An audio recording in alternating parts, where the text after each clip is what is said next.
पड़ोसी मुल्क पाकिस्तान के लिए दूसरे बरसों की तरह साल 2021 भी काफ़ी चैलेंजिंग रहा।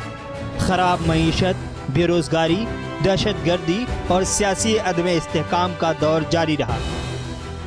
पूरे एक साल तक वक्फे से पीएम इमरान खान लोगों के बीच आकर उन्हें ये बताते रहे और तलकीन भी करते रहे कि हालात जो भी हों आपको घबराना नहीं है।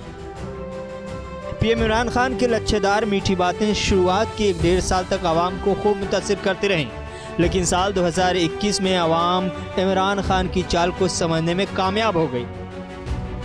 बार बार आवाम को लच्छेदार खिताब से मुतासिर करने और सब्र का दामन थामे रखने का सिलसिला टूट गया। और लाहौर हो या इस्लामाबाद, कराची हो या रावलपिंडी, आवाम का मुजाहरा वक्फे से होता रहा। सरकार और आवाम के बीच लड़ाई होती रही और आवाम को एक ऐसे मुश्किल दौर का सामना रहा जो शायद ही पहले कभी रही हो।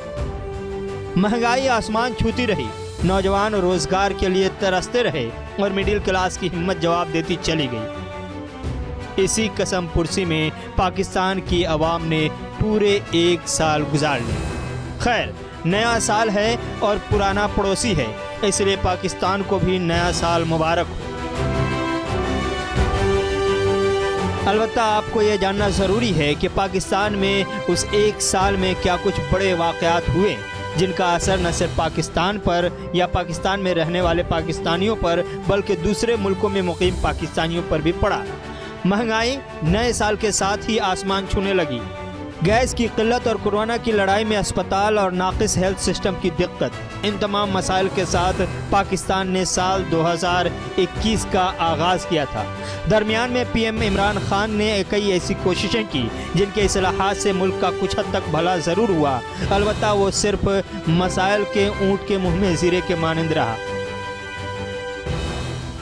लेकिन इन तमाम बातों के बीच पूरे 1 साल तक पाकिस्तान जिस खौफ में था वो थी FATF की तलवार। FATF ने पाकिस्तान को एक नहीं बल्कि साल में 2 बार मौका दिया कि वो मनी लॉन्ड्रिंग और दहशतगर्दों की माली मुआवनत की रोकथाम के लिए उन तमाम निकात पर कार्रवाई करे जो इदारे ने पेश किए हैं। लेकिन इन तमाम हिदायत और मौक़े के बावजूद पाकिस्तान ने दहशतगर्दों पर रहम करम का कारोबार पूरी तरह से बंद नहीं किया। नतीजे में पाकिस्तान को अभी तक ग्रे लिस्ट में ही बरकरार रखा गया है।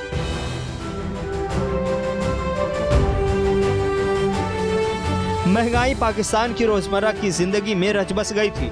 आवाम का गुस्सा अपने शबाब पर था।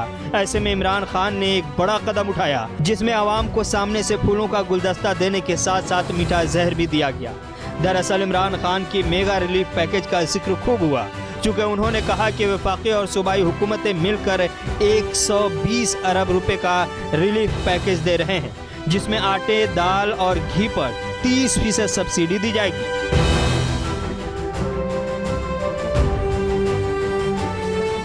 इमरान खान ने तो ऐलान कर दिया, लेकिन जिस अंदाज में इस रिलीफ पैकेज से रिलीफ मिलने की उम्मीद थी वो नहीं मिली। अलबत्ता जब ये रिलीफ पैकेज दे रहे थे तभी पेट्रोल की कीमत में इजाफे का ऐलान भी कर रहे थे। जब भारत में पेट्रोल की कीमत 100 रुपये पार कर रही थी तब पाकिस्तान में पेट्रोल की कीमत 200 को पार कर रही थी। अवामी मसाइल के बीच पाकिस्तान की पार्लियामेंट में भी खूब हंगामा हो रहा था। PDM ने इमरान खान की नींद उड़ा रखी थी और पार्लियामेंट में भी घेराबंदी का सामना था। इस बीच उन्होंने पार्लियामेंट में कुछ कामयाबियां भी हासिल की, जिनमें से एक था इंतखाबी इस्लाहात का बिल। पार्लियामेंट में इमरान सरकार ने इसको मंजूर करवा लिया और EVM से इंतखाबात को हरी झंडी दिखा दी, जिसके बाद 90 लाख ओवरसीज पाकिस्तानियों को बजरिए इंटरनेट वोट डालने का हक भी मिल गया। उसी इजलास में आलमी अदालत इंसाफ जायजा और नजरसानी बिल 2021 को भी मंजूर कर लिया गया, जो कि आलमी अदालत इंसाफ का पाकिस्तान को हुक्म था और भारत सरकार का दबाव। चूँकि इस बिल की मंजूरी से कुलभूषण जाधव को काउंसिल की रसाई का हक मिल गया। इसी साल करतारपुर कॉरिडोर भी खोल दिया गया, लेकिन इस बीच अफगानिस्तान में जो कुछ तब्दीली हो रही थी उसमें पाकिस्तान का रोल अपनी जगह मुसल्लम है, जो तालिबान के साथ मिलकर कुछ और कर रहा था और अमेरिका को कुछ और बता रहा था। यही वजह है कि अफगानिस्तान के साबका सदर अशरफ गनी ने आलमी प्लेटफॉर्म पर इमरान खान के सामने इमरान का चेहरा बेनकाब कर दिया था। इस बीच मीडिया पर इमरान के कब्जे की भी तस्वीर दुनिया ने देखी जब पाकिस्तान के सबसे सीनियर सहाफ़ी हामिद मीर को ऑफ स्क्रीन होना पड़ा। धमाकों की आवाज़ भी कभी कम न हुई। कई इलाकों में धमाके हुए, अक़लियतों को भी निशाना बनाया गया, चीनी शहरियों को भी निशाना बनाया गया, मंदिर पर भी हमला हुआ और गैर मुस्लिम पर भी, सफारत खाने पर भी हमले हुए और खुद अपने ही शहरियों को भी निशाना बनना पड़ा। साल के आखिर में श्रीलंकन शहरी प्रियांथा के साथ जिस तरह से दरिंदगी की गई वो अभी तक आपको याद होगा। लेकिन इससे कुछ और पहले जाइए और याद कीजिए मीनार पाकिस्तान का वाक़या, जिसमें सैकड़ों लोगों ने एक साथ एक खातून को सरेआम हरासा करने की कोशिश की थी। मीनार पाकिस्तान के वाक़े ने पाकिस्तान की छवि को शर्मनाक हद तक ख़राब की। जो थोड़ी बहुत कसर बाकी रह गई थी वो अफगानिस्तान के सफ़ीर जो पाकिस्तान में थे उनकी बेटी को अगवा करके हरासा करने के साथ पूरी कर दी गई। और इसमें भी कुछ कमी रह गई थी तो खुद इमरान खान ने अपने उस बयान के साथ पूरी कर दी जिसमें उन्होंने कहा था कि अगर ख़वातीन तंग लिबास पहनेंगी तो वो मर्दों को मुतासिर करेगा। इस बीच इमरान खान को इंतज़ामी सतह पर भी मुश्किलात का सामना करना पड़ा, चाहे वो ISI के चीफ की तब्दीली का मामला हो या तहरीक लब्बैक पाकिस्तान के साथ समझौता, सफारत खाने के मसाइल हों या फिर अदालत में चीफ जस्टिस की तैनाती और फिर जालसाजी। इन तमाम मुद्दों से पाकिस्तान पूरे 1 साल तक घिरा रहा। लेकिन इन तमाम चीज़ों के बीच इमरान खान का नया पाकिस्तान कर्ज के तले दबता चला जा रहा है, चाहे वो आलमी बैंक से हो या फिर सऊदी अरब से और चीन से।